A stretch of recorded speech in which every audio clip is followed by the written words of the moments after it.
Karapatan naming mga bata ang mabigyan ng sapat na edukasyon, mag-aral ng mabuti, pumasok sa tamang oras at gumawa ng mga takdang aralin.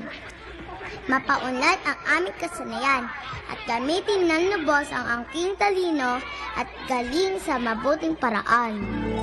Ngayon, isa na akong teacher. Ako na ang resident doctor sa aming lugar. Naglilingkod ako bilang isang mayor.